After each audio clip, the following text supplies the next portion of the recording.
बाबा जी, बाबा जी थोड़ा ज्ञान दे दो फिर। क्या यार, मेरे को भीख मांगी जा रही।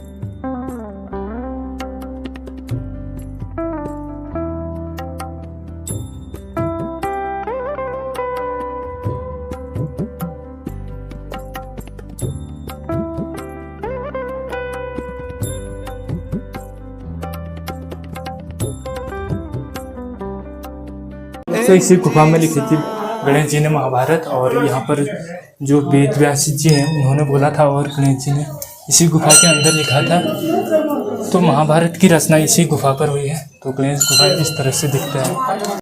गणेश गुफा के दर्शन करने के बाद अब मैं आ चुका हूँ व्यास गुफा पर, और व्यास गुफा यहाँ पर है।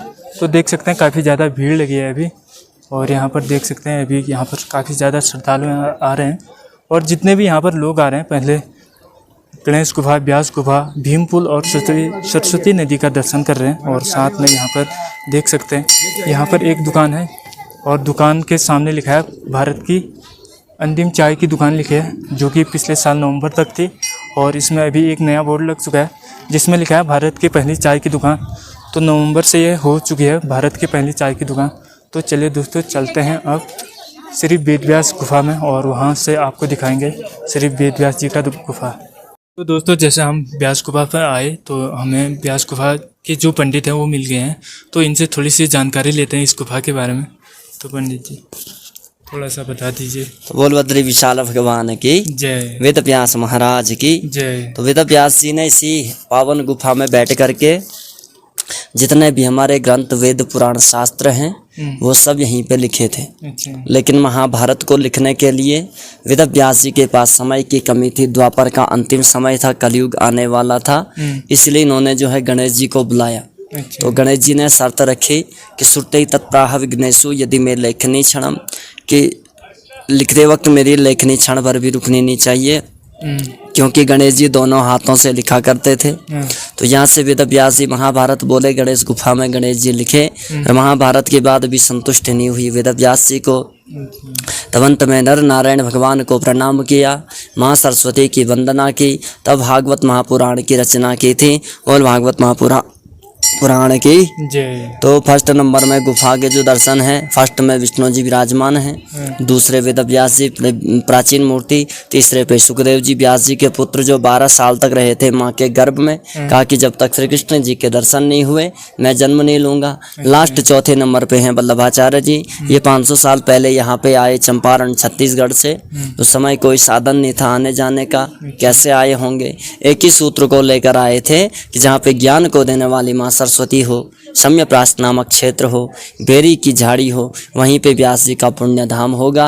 तो जब वल्लभाचार्य जी यहाँ पे आए, साक्षात दर्शन दिए थे वेद व्यास जी ने, क्योंकि वेद व्यास आज भी अजर अमर है। अश्वत्थामा, राजा बलि, व्यास मुनि, हनुमान, कृपाचार्य, परशुराम, विभीषण और मार्कंडेय ऋषि। और गुफा का जो बाहरी पत्थर है ये जो है पुस्तकीय स्वरूप में है, इसको बाहर से अलग अलग पन्ने स्पष्ट दिखाई दे रहे हैं। तो ये जो है भोजपत्र थी द्वापर में, जब कलयुग आया पत्थर में अवतरित हुआ। अगर भोजपत्र रहता तो भक्त कंधे में रख करके ले जाते, मार्केट में बेच देते। तो बद्री विशाल में जो भगवान विष्णु विराजमान है, ये मूर्ति किसी कलाकार ने नहीं बनाई, स्वयं भू विष्णु है। जब द्वापर का अंतिम समय था तो भगवान विष्णु जो है शालिग्राम पत्थर की मूर्ति में विराजमान हुए। कहा कि जो भक्त श्रद्धा भक्ति से मेरी इस मूर्ति के दर्शन करेंगे उनको साक्षात दर्शनों का फल प्राप्त होगा। तो भागवत की बुक जो है साक्षात कृष्ण स्वरूप होती, इसीलिए कलयुग आते ये भी पत्थर में अवतरित हुआ। तो बौद्धों का समय जब आया, उन्होंने मूर्ति को नारद कुंड में डाल दी। जब पुनः मंदिरों में मूर्तियों की पूजन स्थापना होने लगी तो बद्रिकाश्रम में न हो पाए, सारे देवी देवता जो है भगवान शिव के शरण में गए थे। तो भगवान शिव ने कहा कि मैं स्वयं आदिगुरु शंकराचार्य के रूप में जन्म लूंगा और मूर्ति को ढूंढूंगा। तो 2000 वर्ष पहले आदिगुरु शंकराचार्य जी बद्रिकाश्रम आए और मूर्ति को उठा करके पुनः बद्रिकाश्रम स्थापित की। स्थापित करने के बाद विश्वकर्मा के द्वारा उस भव्य मंदिर का निर्माण करवाया। उसमें प्रधान अर्चक चुने गए थे नारद मुनि। इसीलिए 6 महीने कपाट बंद जब होते, नारद मुनि स्वयं आते पूजा करने। 6 महीने भक्त पूजा करते, मंदिर की अखंड ज्योति 12 महीने जली रहती।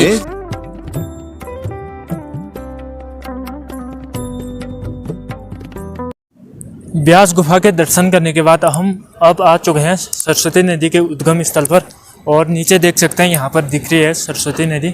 और उसके जस्ट नीचे देख सकते हैं जो मंदिर बन रहा है वो सरस्वती देवी का मंदिर बन रहा है और उसी के सामने है भीम पुल।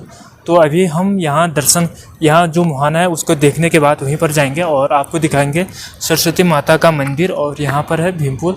तो उसके बाद वहाँ पर जाएंगे और भीम पुल को दिखाएंगे। तो भीम पुल के बारे में भी काफ़ी स्टोरी है तो उसको बताएंगे अभी।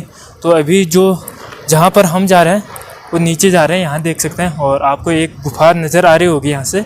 तो उसी के अंदर से निकलती है सरस्वती नदी। तो वहीं पर हम अभी जा रहे हैं। तो चलते हैं एक बार और दिखाते हैं आपको सरस्वती नदी का उद्गम स्थल। सरस्वती नदी के उद्गम स्थल पर जाने का रास्ता कुछ इस तरह से है। तो काफ़ी खतरनाक रास्ता है।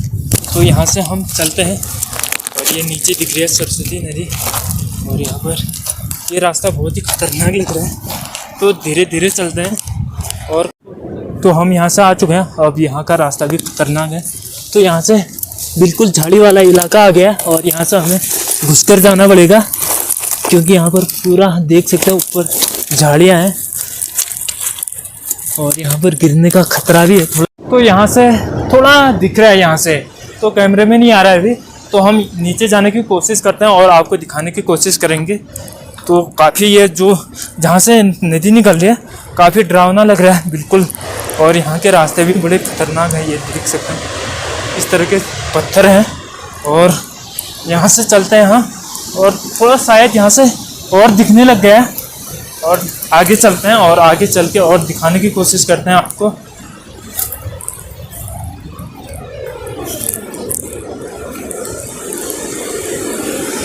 तो दोस्तों फाइनली यहाँ से जो सरस्वती नदी है वो दिखने लग गई है और यहाँ जो है ना ये सरस्वती नदी पूरे ऊपर चट्टान से होकर निकल रही है और यहाँ से भी नहीं दिख रहा शायद। और यहाँ तो ये देख सकते हैं इतना बड़ा चट्टान है और इस चट्टान के अंदर से निकल रही है सरस्वती नदी और यहाँ से देख सकते हैं यहाँ पर आपको दिख जाएगी आराम से। तो यहाँ पर तो फाइनली दोस्तों हमें सरस्वती माँ के दर्शन हो चुके हैं और जो सरस्वती नदी है यहीं से उनका उद्गम स्थल है। और यहाँ देख सकते हैं ये जो नीचे थोड़ा सा दिख रहा है बिल्कुल थोड़ा सा, और ये है सरस्वती नदी। और इनके बारे में भी काफ़ी कहावतें हैं और पुरानी कहावतें हैं, कोई कुछ बोलता है कोई कुछ बोलता है। तो यहाँ आके हमें इनके बारे में 2 कहानियाँ सुनने को मिली हैं। और सरस्वती नदी के बारे में कहा जाता है कि इसका पानी इतना साफ और सुथरा है ना, उसमें आपका प्रतिबिंब साफ दिखाई देता है। तो अभी नीचे से आपको अच्छी तरह से दिखाएंगे सरस्वती नदी। सरस्वती नदी के उद्गम स्थल को देखने के बाद अब हम आ गए हैं नीचे और अब हम जा रहे हैं भीम पुल को देखने। और वहीं पर है सरस्वती देवी का मंदिर जो अभी पूरा नहीं बना है और जो आज का मौसम है ना बिल्कुल ख़राब हो चुका है। और यहाँ पर देख सकते हैं बर्फबारी भी होने लग गई है। तो अब चलते हैं भीम पुल को देखने।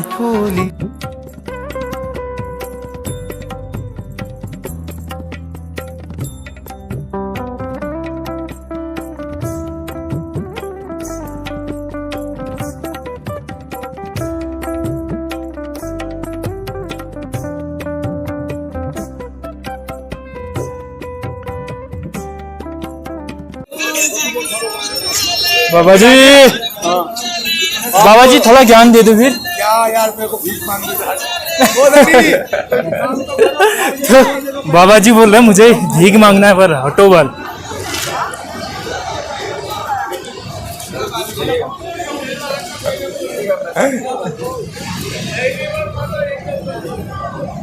तो दोस्तों हम फाइनली पहुंच चुके हैं भीम पुल पर और भीम पुल का नज़ारा दिखाते हैं आपको। ये है भीम पुल। तो यहाँ पर लिखा है कुछ भीम पुल के बारे में लिखा गया है और जो ये रास्ता जा रहा है वो स्वर्ग की तरह जा रहा है। तो यहीं से जो पांडव थे यहीं से स्वर्ग की ओर गए थे। तो एक बार नीचे से हम भीम पुल को दिखाते हैं और भीम पुल का नज़ारा यहाँ से कुछ अलग ही दिखता है। और यहाँ से जो भी भीम के हाथ के निशान और जो पैर के निशान है वो पूरा यहाँ से दिखाई देता है। तो फाइनली दोस्तों मैं पहुंच चुका हूँ भीम पुल के सामने और इसे भीमशिला के नाम से भी जाना जाता है। यहाँ पर भीम के पंजों के निशान है और यहाँ पर देख सकते हैं आप ये है भीम के हाथों के निशान। तो इस तरह से यहाँ पर एक पुल का निर्माण किया गया और जिसे भीमशिला के नाम से जाना जाता है। और जो ये रास्ता जाता है तो ये स्वर्ग की ओर जाता है, इसीलिए यह है स्वर्गारोहणी। भीमशिला के दर्शन करने के बाद अब हम जा रहे हैं वापस। और यहाँ पर देख सकते हैं पीछे काफ़ी श्रद्धालु हैं और यहाँ पर भीमशिला के साथ साथ यहाँ पर पीछे एक मंदिर है जो सरस्वती माता का मंदिर है और वो अभी पूरी तरह से बना भी नहीं है। और एक बात यहाँ देखेंगे तो यह है स्वर्ग जाने का रास्ता और पांडव जो थे इसी रास्ते से स्वर्ग गए थे।